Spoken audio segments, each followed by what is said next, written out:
Well, thanks, Craig, for the introduction. So I think we don't have to go into this in detail in this meeting, especially after Renke already introduced it.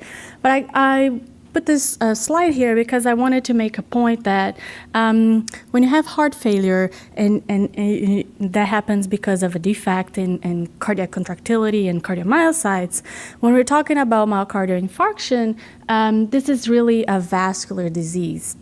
So when you get one of those vessels occluded, you not only get cardiomyocyte dropout, but you also get endothelial cell death and less functional vasculatures in that area of the heart. So a potential cure for patients with myocardial infarction would lie in cell-based therapies, where in the ideal world, we would just bring back the lost cardiomyocytes and reestablish the vasculature that would feed the heart muscle and help those cells survive. Now, this is easier said than done. So I'm going to talk to you about some of the efforts that we're doing in my lab to try to regenerate and create a functional vasculature to support transplanted cardiomyocytes. So one of the main issues when it comes to cardiac regeneration is cell source. And we believe that human embryonic and iPS cell-derived cardiomyocytes are very attractive cell sources to use in tissue regeneration because they can be differentiated obviously into cardiomyocytes, but because also they have an unlimited ability to self-renew. And that's very attractive because if you want to replace the cardiomyocytes that are lost, which has been estimated to be around in the billion range, you will need a lot of cells. Again, I won't go into detail onto this because Benoit already introduced this stem cell-derived cardiomyocytes. And really going on, I just want to talk about how now large efforts are being made to try to translate the potential of these cells into the clinic with significant investment being made by pharma. So here's an example of this, where Bayer and Versant have joined forces to launch this stem cell therapy company called Blue Rock Therapeutics, which its cardiac arm is right here in Toronto. And their goal is kind of to scale up production of high purity and cardiomyocytes for clinical applications.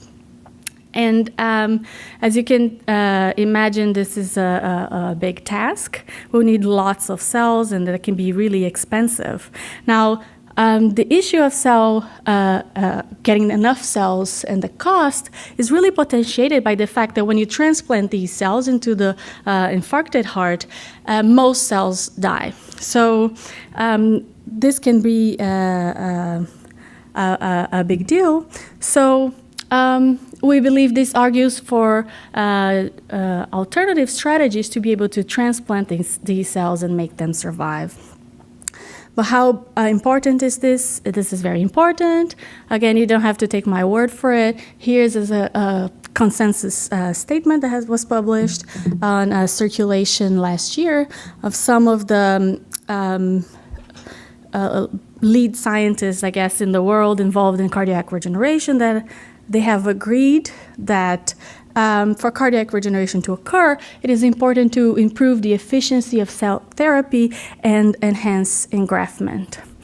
Now, currently, the biggest bottleneck for tissue regeneration, especially when you talk about creating large tissue areas, is the lack of the formation of a functional vasculature that will allow blood perfusion and support cell survival. And this problem, again, is potentiated when you're looking into ischemic diseases where the local vasculature is already compromised. And here I have already just a little cardiac microtissue in vitro stained with live and dead to kind of illustrate how, the cells on the outer side of this tissue are alive. But when you talk about the cells inside the tissue, they're mostly dead. And contrast that to the deeply vascularized heart muscle, and you can understand the importance of bringing the vasculature. So we're trying to address this issue of low cardiomyocyte survival upon transplantation by providing a vasculature and accelerating blood flow to the graft. Now, this is not in any way a new idea.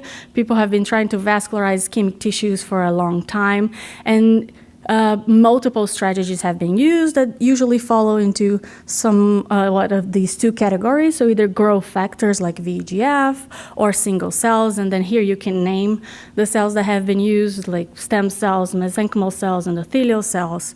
And what really we have learned from these studies is that these therapies don't give you a lot of functional benefit, and that is for different reasons. For instance, in the growth factor-based therapies, these vessels that are formed tend to be immature, and once the angiogenic stimulus runs out, these vessels tend to regress. Now, in terms of single cells, usually you have immature cells that don't function properly, so they can't really support the tissue. But when it really comes to creating a vasculature to support transplanted cardiomyocytes, the biggest problem with these approaches is the long time it takes for the vessels to form and start carrying blood. So this usually will take 1 to 2 weeks for you to get any meaningful perfusion, compared to the very quickly death of cardiomyocytes post-transplantation. So here you can see a study where it's been shown that most of the cardiomyocytes transplanted into the infarcted heart die within 2 or 3 days. So even if these strategies were to work beautifully and to form fantastic vessels that could support these cells, the biggest problem would be by the time you have blood, the cardiomyocytes would already be all dead. So what we're trying to do here is really use a different strategy. And what we're doing is we're utilizing ready-made microvessels to try to accelerate vascularization and blood perfusion. So we've shown, and this has been characterized in multiple papers, and I want to show you some unpublished data today, so I'm not going to go into big detail about this, but we've shown that we can obtain these ready-made vessels from adipose tissue, from humans and rodents. And the way we do this is we harvest the adipose tissue, we do a limited digestion with collagenase, and then we follow up with a sequence of filtration steps to obtain not single cells, but literally fragments of vessels in the adipose tissue. And this is how they look like.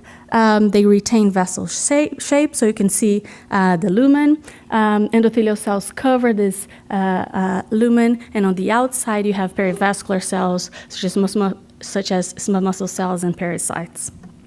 Now, we can culture these and make different tissues, and if we grow them in vitro, what you see is that they do not disassemble, so they maintain the 3D shape, and they start sprouting, they connect to each other. And if you put them in vivo, and here I'm showing you an example where we've obtained these ready-made vessels from GFP animals, we see that they connect to the host circulation and start carrying blood. And they also make the bulk of the vessels in those grafts. So there are many advantages of using this system. So first of all, they have all the relevant cell types, so we're not just talking about endothelial cells, but also pericytes and smooth muscle cells. They're important for vascular maturation and proper function. We showed that they don't form just these immature thin vessels. They really can form hierarchical vasculatures with specific arterial and venous identities. So we've looked at vessel subtypes and specific artery and vein markers, and we show that these vessels can mature. They are usually not substituted by host cells, and we believe these really speak to their stability. Once you have very unstable vasculature, you tend to have endothelial cells substituted by the host cells, and this doesn't happen in this case. we've looked up over to 6 months after implantation, and what we see is that the bulk of the vessels that make these grafts are from donor origin. So they have robust perivascular cell coverage, and because you can't get them from fat, they have high potential for application in regenerative medicine. But perhaps the biggest advantage of using this system is that we have shown that under certain conditions, they have a unique ability to connect with host vessels and carry blood within the very first few days post-implantation. So I'm showing you here a graft with ready-made vessels and without. The scale bar here is 1 centimeter, so you can appreciate that 2 days post-implantation, you already get significant blood perfusion. So we're hoping this would help us to transplant some cardiomyocytes and promote their survival. Now, prior to committing to doing big myocardial infarction experiments, tons of cells in animals, and looking at heart function and whatnot, we wanted to do a small test to see if it would be worth it. So what we did is we created these 3D tissues with either human-induced pluripotent stem cells on their own or with the ready-made vessels and implanted them subcutaneously, which is an environment that has been shown where they really do not survive. And after 30 days, you can see here that really we didn't find any cardiomyocytes in the condition where the cardiomyocytes were transplanted on their own. So we could replicate what others have shown. On the other hand, if you look at the conditions where you have these ready-made vessels, you see that cardiomyocytes do survive, and that survival is extensive. So I'm not just showing you one cardiomyocyte here and there. If you look at the magnification bar, we are on the millimeter range. So this really made us, encouraged us to move into the myocardial infarction model. So to do that, we collaborated with Renki Lee, who helped us with the animal models. So we did LED ligation, and then after 2 weeks, we did the treatment. So we injected intramyocardially into immunocompromised rats 10 million cardiomyocytes with over 95% purity, or 10 million cardiomyocytes with ready-made vessels. And then we follow these animals for about 4 weeks, where we did echo and PV loop and histology. So we could see right away from the first week that the addition of the vessels to the cardiomyocytes in those intramyocardial injections really significantly improved human cardiomyocyte survival. So we're not talking about host cells here, we're talking about human-specific. And we can see that if you try to stain for tunnel, these cells are alive. So at day 7, that's what you expect. At that time point, if they survive, they would be alive. So at 4 weeks, if you look at scar size, we show that when you transplant the human iPS cell-derived cardiomyocytes with the ready-made vessels, you have a significant smaller infarct area compared to not only MI-only controls, but also cardiomyocyte-only conditions. Now, when we look at cardiomyocyte survival at 4 weeks, we see similar results to what we saw in the first week.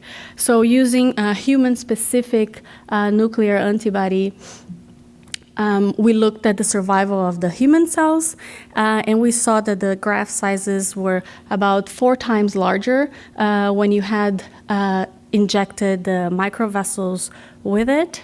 And this is what we've quantified in terms of cell number. So it was really encouraging. But would this lead to any improvement in heart function on top of the condition where you just have the cells? And the answer is yes. So here you can see the time we did the treatment, the fractional shortening for these animals was very similar. So we separated them into 3 groups. So here on the lower curve, you can see the animals already really didn't do anything, and fractional shortening keeps deteriorating. When you implant cardiomyocytes on their own, you sort of stabilize that and prevents further decline, which has been shown by others with the same dose. And then what is very exciting to us is that just by adding these microvessels, you could actually improve fractional shortening. We went on to confirm this data looking at ejection fraction. So we saw that by transplanting ready-made microvessels with the cardiomyocytes, you could significantly improve ejection fraction, not just compared to the MI, but compared to the condition where the cardiomyocytes were transplanted on their own. Same thing for PV loop. If you look in blue, you can see the AMI only. In red, where you transplanted the cells, you see a slight shift to the left. But when you transplanted cell plus vessels, you see a much more significant shift to the left, which is what we're looking for. Now, I told you that most cells that are used to try to regenerate the vasculature or improve heart function either disappear by the first week, you don't see any of them, or they don't have very good function, they get substituted by the host. So one question we wanted to address is, do these ready-made vessels persist?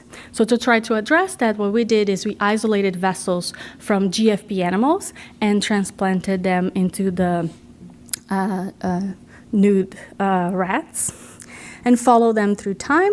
So here you can see the GFP area at day 0, 7, and 28. So after the first week, you can already see we have about 80% of GFP area retention, and you can see they have vessel shape and look like real vessels, not just clumps of cells that look like they're dying.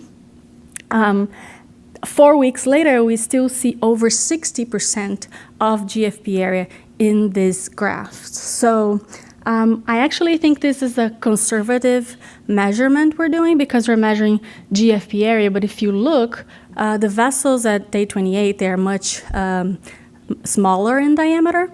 But I think if we quantify total vessel or vessel length, we may see a different result. So we're looking into assessing this now, but this is already very interesting, showing that these cells are not there just secreting paracrine factors, they're really getting incorporated into the cardiac vasculature and helping graft survival.